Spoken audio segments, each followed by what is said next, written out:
എല്ലാവർക്കും നമ്മുടെ ചാനലിലേക്ക് സ്വാഗതം. സുഭാഷിതം ഗ്ലോബൽ മലയാളി ന്യൂസ് എന്ന് 2 ചാനലുകളുണ്ട്. ഇതിലേക്ക് എല്ലാവരും വരിക, സബ്സ്ക്രൈബ് ചെയ്യുക, സംഭാവനകൾ നൽകുക, ഞങ്ങളുടെ മെമ്പർഷിപ്പ് എടുക്കുക, എല്ലാ അർത്ഥത്തിലും ഞങ്ങളെ സഹായിക്കുക. ഇലക്ഷൻ കമ്മീഷൻ ഇപ്പോൾ വലിയൊരു വിവാദത്തിൽ ചെന്നപ്പെട്ടിരിക്കുകയാണ്. രാഹുൽ ഗാന്ധിയാണ് ഭൂതത്തെ തുറന്നുവിട്ടത്. എന്തായാലും രാജ്യത്ത് മാധ്യമങ്ങളും സോഷ്യൽ മീഡിയയും എല്ലാം വലിയ ചർച്ച നടത്തുന്ന ഒരു വിഷയമാണ് ഇലക്ഷൻ കമ്മീഷന്റെ വിശ്വാസ്യത. നേരത്തെ ഇലക്ട്രോണിക് വോട്ടിംഗ് മെഷീൻ EVM-നെ കുറിച്ചായിരുന്നു പരാതിയൊക്കെ വന്നതെങ്കിലും അത് പല സംസ്ഥാനങ്ങളിലും കോൺഗ്രസ്, കർണാടകത്തിലും മറ്റു പല സംസ്ഥാനങ്ങളിലും കോൺഗ്രസ് കൂടി ജയിച്ചപ്പോൾ പിന്നെ അതിൻ്റെ മുന ഒടിഞ്ഞു, ദുർബലമായി പോയി. എന്നാൽ ഇലക്ഷൻ കമ്മീഷനെ സംബന്ധിച്ച് ഇപ്പോൾ ഒരു ചെറിയ വിവാദമുണ്ട്.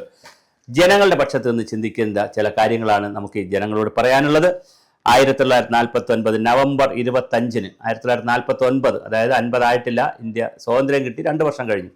അപ്പോഴും ഇന്ത്യൻ ഭരണഘടന ഔദ്യോഗികമായി അംഗീകരിച്ചിട്ടില്ല. വീണ്ടും സ്വാതന്ത്ര്യം കിട്ടുന്ന 47 ഓഗസ്റ്റ് 15-ന് അർദ്ധരാത്രി ബ്രിട്ടീഷുകാർ കളഞ്ഞിട്ട് പോയെങ്കിലും പിന്നെയും 2-3 വർഷം എടുത്തു നമ്മൾ റിപ്പബ്ലിക്കായി അംഗീകരിച്ച് ഭരണഘടന അംഗീകരിക്കാൻ. അത് ജനുവരി 26-നാണ്, 1950-ലാണ്.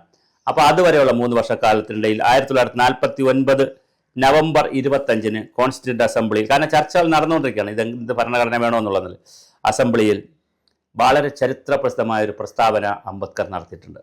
ഡോക്ടർ BR അംബേദ്കർ ആയിരുന്നല്ലോ ഭരണഘടനയുടെ ചെയർമാനായി, സമിതിയുടെ ചെയർമാനായി വന്നത്. അദ്ദേഹത്തിൻ്റെ വലിയൊരു പ്രസ്താവനയുണ്ട്. അതായത് ജനാധിപത്യം എന്നാൽ രാഷ്ട്രീയ ജനാധിപത്യം, പൊളിറ്റിക്കൽ ഡെമോക്രസി അല്ല. രാഷ്ട്രീയമായി 5 വർഷത്തിലൊരിക്കൽ അധികാരത്തിൽ ആളുകൾ വരുന്നതല്ല ഡെമോക്രസി. അതൊരു പ്രോസസ്സ് മാത്രമാണ്. സോഷ്യൽ ഡെമോക്രസിയാണ് നമുക്ക് വേണ്ടത്, സാമൂഹിക ജനാധിപത്യമാണ് വേണ്ടത്. അതാണ്. അപ്പോൾ സോഷ്യൽ ഡെമോക്രസി എന്ന് പറഞ്ഞാൽ ജനങ്ങൾക്ക് അറിയാനുള്ള അവകാശം, ജനങ്ങളോട് കൂടുതൽ സത്യസന്ധമായ കാര്യങ്ങൾ പറയുക, സുതാര്യതയോടുകൂടി ജനങ്ങളെ കാര്യങ്ങൾ അറിയിക്കുക, അവരെ വിശ്വാസത്തിലെടുക്കുക, ഇങ്ങനെ തുടങ്ങിയിട്ടുള്ള നിരവധി കാര്യങ്ങൾ ചേരുന്നതാണ് സോഷ്യൽ ഡെമോക്രസി. അപ്പോൾ പൊളിറ്റിക്കൽ ഡെമോക്രസി അല്ല നമുക്ക് വേണ്ടത്, സോഷ്യൽ ഡെമോക്രസി ആണെന്നാണ് അംബേദ്കർ പറഞ്ഞത്. പറഞ്ഞു വരച്ചിട്ട് ഇപ്പോൾ എത്ര വർഷമായെന്ന് കണക്കാക്കുക.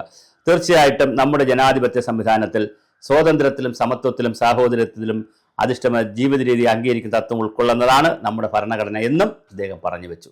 അപ്പോൾ സാഹോദര്യം, സമത്വം, സത്യസന്ധത ഇതെല്ലാം നമുക്ക് ആവശ്യമുണ്ട്. രാഷ്ട്രീയ ജനാധിപത്യത്തിൽ ഒരാളിന് ഒരു വോട്ടിന് ഒരു മൂല്യം എന്ന തത്വവും നാം അംഗീകരിക്കപ്പെട്ടതോടെയാണ് ഒരാളിന് ഒരു വോട്ട്, ഒരു വോട്ടിന് ഒരു മൂല്യം എന്നാണ്, ഒരു വോട്ടിൻ്റെ ഒരു മൂല്യം, രാഷ്ട്രീയ മൂല്യം എന്നാണ് നമ്മുടെ ഒരു കണക്ക് വച്ചിരിക്കുന്നത്. പക്ഷേ അവിടെയെല്ലാം മാറി ഒരു കള്ള വോട്ട് വരുന്നു.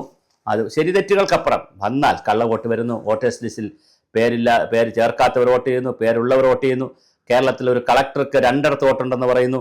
അങ്ങനെ വളരെ വിശാലവും വിപുലവുമായ തെറ്റിദ്ധാരണകളാണ് ഇതിനെ സംബന്ധിച്ച് വന്നിരിക്കുന്നത്. തീർച്ചയായിട്ടും ഇത് ചർച്ച ചെയ്യപ്പെടേണ്ട വിഷയമാണ്. കമ്മീഷൻ ഒരു കാവലാളായി നിൽക്കേണ്ടതാണ്. കാരണം ഇന്ത്യൻ ഭരണഘടനയുടെ ഒരു ഭരണഘടനാ സ്ഥാപനം തന്നെയാണ് ഇലക്ഷൻ കമ്മീഷൻ. അപ്പോൾ അത് വളരെ കൃത്യമായ ഒരു കാവലായി നിൽക്കേണ്ടതാണ്. 1950 ജനുവരി 25-ന് ഇലക്ഷൻ കമ്മീഷൻ വരുന്നത്. അപ്പോൾ എത്ര വർഷമായെന്ന് ആലോചിക്കുക.